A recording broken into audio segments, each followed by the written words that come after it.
Kia ora everyone, I'm Nick, founder of Kenzie's Gift. I'd like to welcome you to the Grief Podcast, brought to you by Kenzie's Gift. We're a New Zealand charity that provides mental health support for young Kiwis who've experienced the death of a parent or sibling. We don't avoid talking about death here.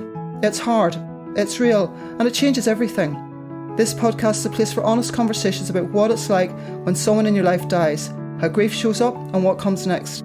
I'd like to say a huge thank you to SkyCity Auckland Community Trust for funding this podcast and making these conversations possible. I'm Sasha, your host. When I was 17, my mum died of breast cancer. It turned my life upside down. I got support from Kenzie's Gift, and now I'm sitting down with other matatahi who, like me, have had a loved one die. Grief is different for everyone. Some days it hits you hard. Other days you feel nothing. There's no right or wrong way to deal with it. But one thing we do know, talking about grief makes it feel less lonely. In this podcast, we talk about death, grief, love, memories, and everything in between. If something in this episode does feel like too much, you don't have to push through. Pause, take a break, and come back when you're ready. In this episode, I talked to one of my good friends, Nina, whose mum died when she was 21. We talk about how gratitude can have such a powerful impact on your grief experience, of how her mum inspired ways that she lives her life now, and also how to navigate conversations with others around grief. So stay tuned. Welcome back, everyone. I'm really excited to be joined by my really good friend Nina today. Nina's enthusiasm for life is just infectious, and I'm so lucky to have you here today to share this experience with you and to hear your story. Nina's mum unfortunately died a few years ago, and I'd love to hand over to you to start by learning your mum's name and a bit about your mum. So yeah, it's about my mum, Kaneko. She was an amazing woman. She passed away 4 years ago. She was a solo mum for most of her life when she was taking care of me and my brother. She was always known to be very gentle. She had just such a kind soul. She'd never do any harm to anyone. But she was also very, very hardworking. She would work 9-10 hours a day, and being a single mum, she'd, go to work 7 o'clock in the morning and then come home at 6, make dinner and make our lunches, and then just continue to hustle. And even though being a single mum was really hard, I never ever felt like she said no to me. Like if I want to do sports, she would make it happen, and she never wanted me to feel like I couldn't do anything. She loved nature. She loved being in the garden. One thing that I am really grateful for, she really knew how to take care of herself in the nutrition side of things, really whole foods, and really knowing that if you look after yourself by being in the sun, being in nature, and eating well, then it makes everything so much easier and you feel so much better. I think the big thing that I remember my mum by is she's just very silly and playful. My mum used to just always be like, don't take life so seriously, just have fun, enjoy yourself. Wow. Yeah. So, 4 years ago, Christmas Eve, I get a text message, hey, I'm so sorry to hear about your mum. And my heart dropped. My stepdad and my mum were riding their bikes, and she basically passed in that space. Wow. Very unexpected. Mum would have been 51. Yeah. I'm so sorry to hear, and especially with it being such a sudden thing and that phone call. How did it feel in that moment when you first found out? I still have a fear around picking up a phone. Of course. Or kind of answering the phone out of the delivery of there being some negative connotation or negative effect of it. I think the most hard thing about it was hearing it not from my family, but also then having to deliver the message to my brother. Oh. Yeah, after obviously hearing that news in that moment, me being 21, I was there trembling in my body, and I was like, okay, I need to now call my brother, who's older than me. It's one of those things life doesn't really teach you, how to communicate these really hard moments, and you kind of go into survival mode. And so I just was there on the phone trembling, and I was like, hey, Nara, I have something to tell you. Yeah. And he was like, oh, like, what's going on? I was like, are you pregnant? And I was like, no, I'm not pregnant. Mum died. And there's just a pause that kind of hit, and we just obviously both just in shock together. Yeah.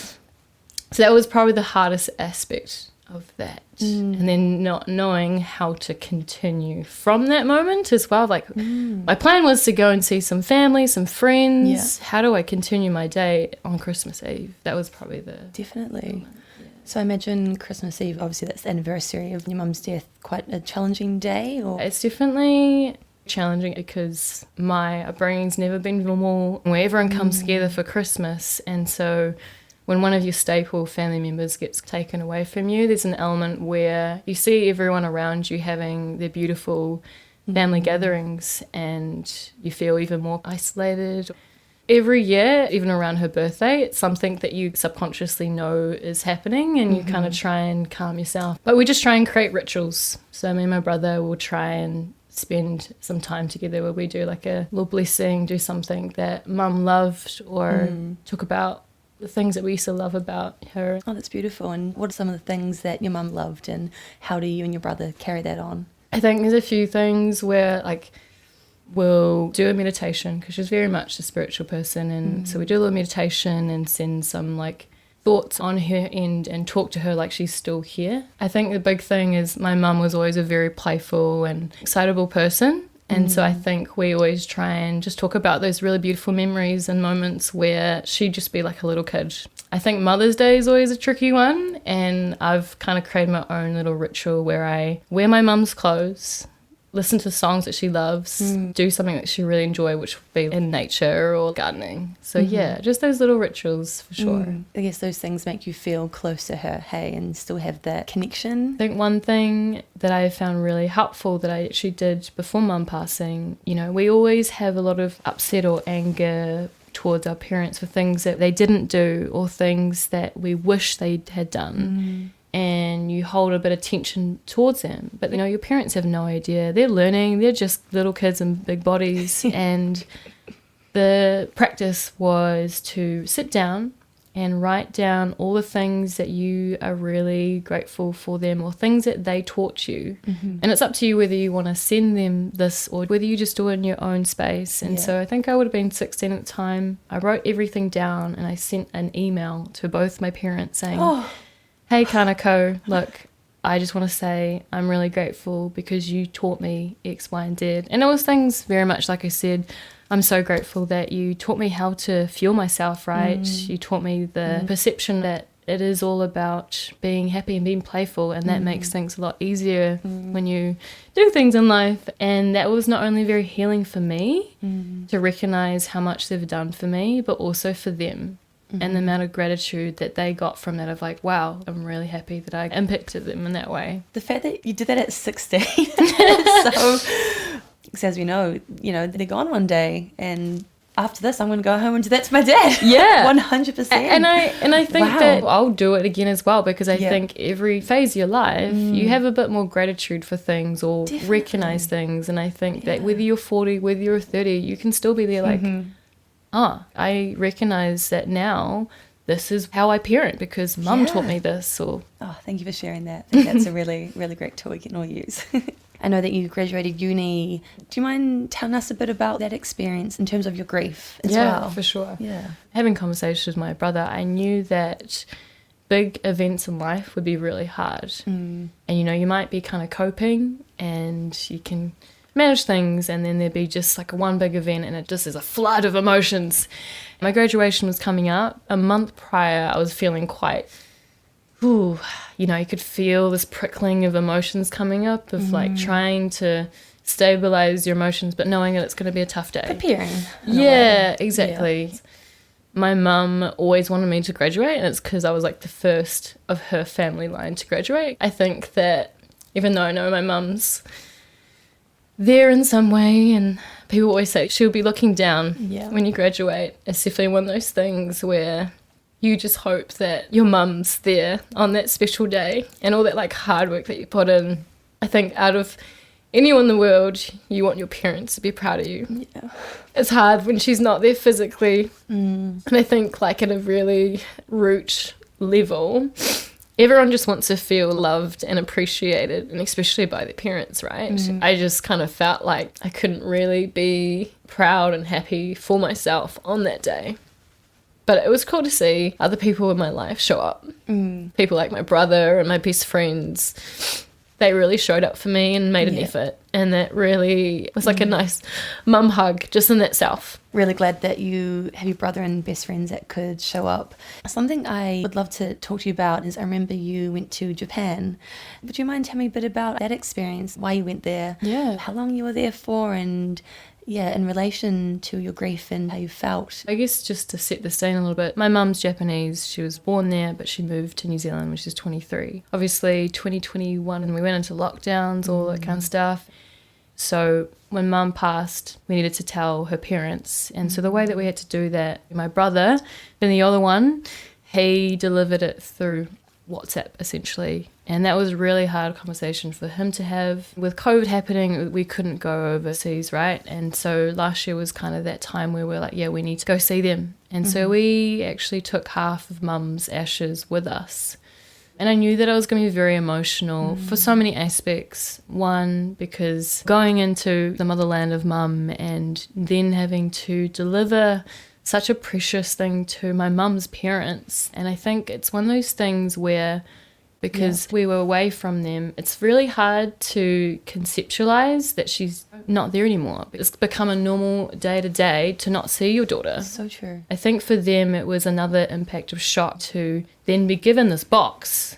They haven't seen their daughter in 2 years and they just get this box. This is my daughter. This is half of my daughter. And it was really hard to see such strong, and older humans then just to be falling apart and just seeing how distraught they are. And there's always a bit of a language barrier as well, which is probably the most difficult thing. Me and my brother, I guess, are fluent enough to understand aspects and have day-to-day Japanese conversations, but in regards to emotions and grief and things, we have no idea how to communicate that. And so I think even trying to communicate how mum passed. So I had to use Google Translator to literally write, mum was riding a bike, da-da-da-da, knowing that Google Translator is not always the best thing of translating things. So I was just like, I really hope it's delivered in the right way. So like giving this screen over to my grandma and her just being in absolute shock and it only hitting her 3 years after mum passing and understanding what was going on. So there's that aspect.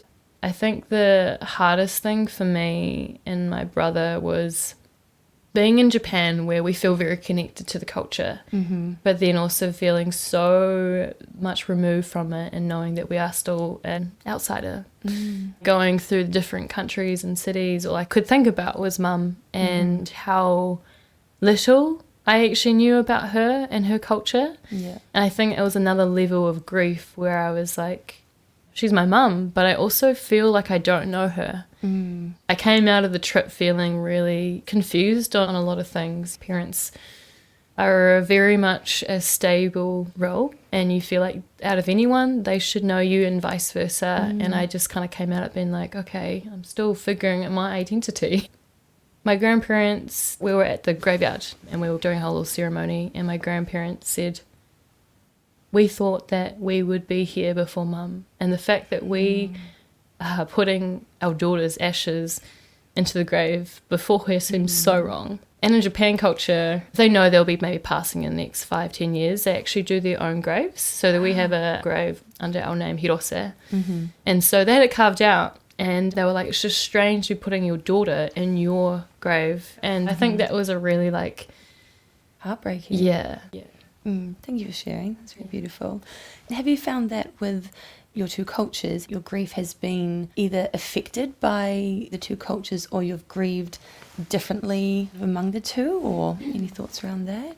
On my Japanese side, there's still a lot of things I don't understand on how, one, they perceive death and their processes and things. So I think that element I feel really disconnected with. And being a Kiwi, I think I'm fortunate enough in some ways where my mum and my stepdad got very spiritual lenses about life, and that's probably been a very helpful tool for me personally of understanding death. With Japanese culture, it's not really a normal thing to communicate how you feel and to be expressive. It is interesting to navigate those two extremes because I think in some aspects it's helped me also to go through things because I kind of will be like, okay, this happened, let's just move on, okay? Like, you know, everything's still happy and chappy and it's okay, things will get better. But it does tend to bite you in the ass a little bit down the track by just pushing on. Yeah. So I'm trying to find that balance of being like, no, just surrender and let's feel these feelings, to not just shove it under the rug kind of thing. Yeah. It can be so tricky to find a good balance of that, hey, because some days you do need to carry on and do life, and some days you do need to feel it and do whatever you need to do. But I'm glad you've found a lot of strategies and things that you can sort of lean on from different places and people in your life to sort of carry you through. Along the lines of grief, have you found that your grief has changed over the years? My therapist said that grief is like a dark hole and it gets easier, but there's still a hole somewhere in your head and your subconscious. And even though over time it gets easier, there's going to be moments where you kind of get sucked into this hole and you feel that dark, deep emotion of sadness or anger or whatever that is to you. And I do feel like over the years it's gone a lot easier, and I've found a lot more beautiful friends or family that have really been there and created either maternal or feminine energy that I need that I no longer have, or they have a very similar story and we can relate and connect. But I think over time I've created more space for me to feel the grief. So I think at first, as a protection mode, I've been like, I'm just going to try and be happy and, you know, optimistic and continue. Yeah, exactly. And try and not let it trough me. And as I've continued, I've been like, oh, actually, I'm not as healed as I thought I was. I really loved how you mentioned about the feminine energy, and obviously not having your mum and me not having my mum as well. We just kept carrying on through anything. We just kept going, trying to be happy and be strong for ourselves and for everyone around us. I think definitely in the past, especially 2 years, I think I've really been exploring what feminine energy is and how to sort of embrace that, especially because we don't have that maternal love from our mums. But it is so beautiful to look for it and to find it in friendships, in other mother figures. What have been your ways that you have explored that? Has that come organically in your life? Because my mum was solo mum, there's moments where I think she needed to spread the responsibilities, and so I had two quite strong feminine or mother-like people in my life, which were like my best friends' mums. And I was quite open with the aspect that, you know, your mother roles don't have to be your biological mum. And so I kind of had those to lean on to. But I think the main thing that's been healing within that feminine energy has actually been practices in my life that create a space for me to be feminine. And that might just be doing some bit of dance or reflecting and just being in my own energy, or being around people that are quite grounded and calming. And there are definitely some people in my life that allow me to also be less strong. I'm so used to having my armor up and being like, no, I need to have my shit together and I need to show that I can do this. And I think there's some people that allow me to be those soft aspects. And I do feel like there's a good handful of people that have managed to feel safe to be more of that soft side of me. Well, that's beautiful, and I'm really glad that you've found some people that you can be that soft side with, because it is really hard to trust people and perhaps to share your grief with people. I know people have the best intentions when they say something along the lines of, you know, she's there with you and she's looking down on you, and we know that. We know that, and obviously appreciate the good intentions behind the words. And how do those types of sentences feel for you? And maybe do you have any thoughts for how people can best support us in those moments and how to go about that? I think the hardest thing, if anyone was going to ask me, the hardest thing during the grieving process was people saying, I'm so sorry to hear about your loss. For me, that was really the worst thing. And I think, you know, it doesn't come from any malice. It's kind of the go-to autopilot indication of showing empathy. I felt like the best thing that would have been in those situations, and also to this day, would be, they must be really hard. Just know that I'm here for you, or if you ever need to talk to anyone or just want to talk about anything, I'm here for you. And I think it's a very similar kind of theme of saying that you care about them and it would have been hard, but just that slight change of words makes a huge difference. Yeah, it's a challenging one, hey, so you sort of feel it is that base level of empathy that someone is sort of saying, I'm sorry for your loss. And it's hard to reply to that, like when someone's like, I'm so sorry to your loss, you're just like, yeah, thanks. Yeah, thanks. Whereas if someone's like, that's really hard and I'm here for you, it's more of an exchange or receiving, like, thank you so much for saying that. Because I think when you say I'm sorry, you kind of then go deeper into the element of feeling more alone and a bit down about it. It's so hard to know what the right thing is to do to support someone. So you want to be there and you want to show up with love. And thinking back, when my mum died, I was 17. At the time, it's just like full survival mode. One of my best friends, we had a really beautiful conversation, I think it was last year, and we sort of spoke a bit about how far we've come in our friendship. And I said to her, how was that for you? I don't think I stopped to ask you, what was it like to support me through that? And she said it was like heartbreaking, like, to watch you. And I almost felt guilty for not then trying to show up or like think of that. But in the moment, you're just so trying to deal with your own and to just survive, I think, and get through.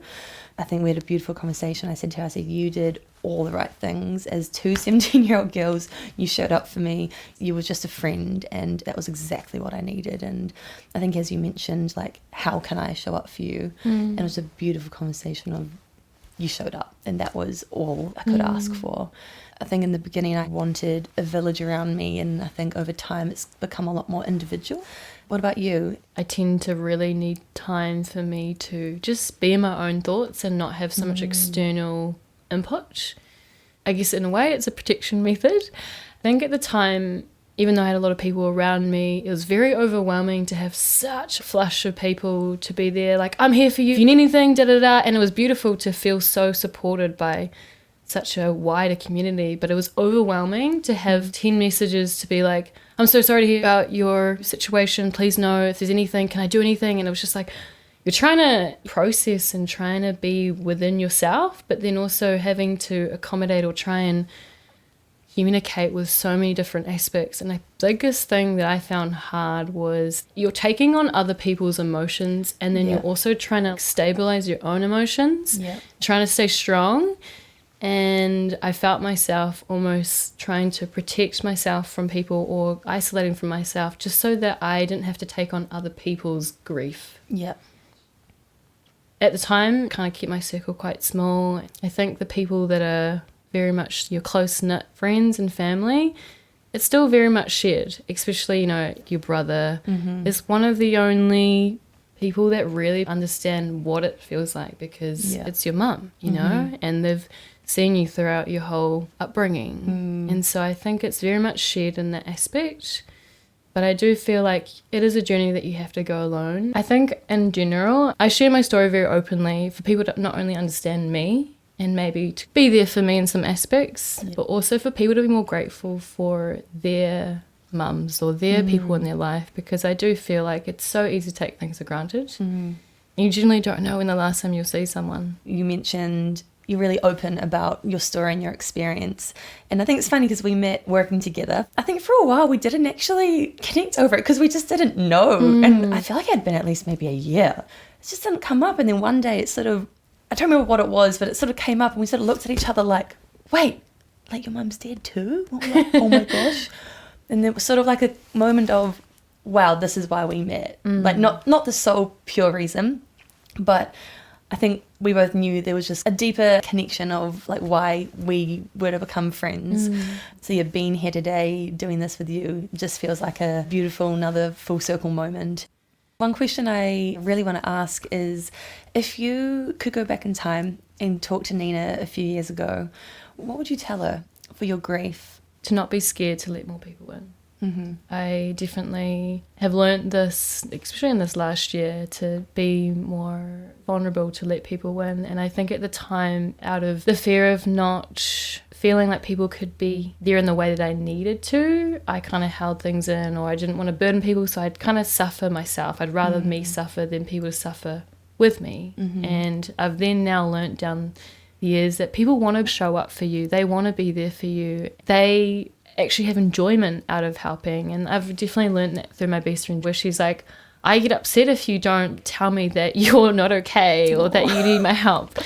And I think it's generally something that people, they have some kind of purpose when they can try and be there for you. And so, yeah, I'd probably say to my younger self, Nina, don't be so afraid to ask for help and to let people in. Well, it's really beautiful, and it can be so daunting to let people in out of the fear of, are they going to show up how I want them to show up? Are they going to show up how people have perhaps shown up in the past that hasn't been maybe what I wanted? But you can't obviously control how people are going to show up or what they're going to do. So that fear is so valid. Yeah. When you find your people, I think they do appreciate, hey, being able to be there for you and being able to be a rock, I think.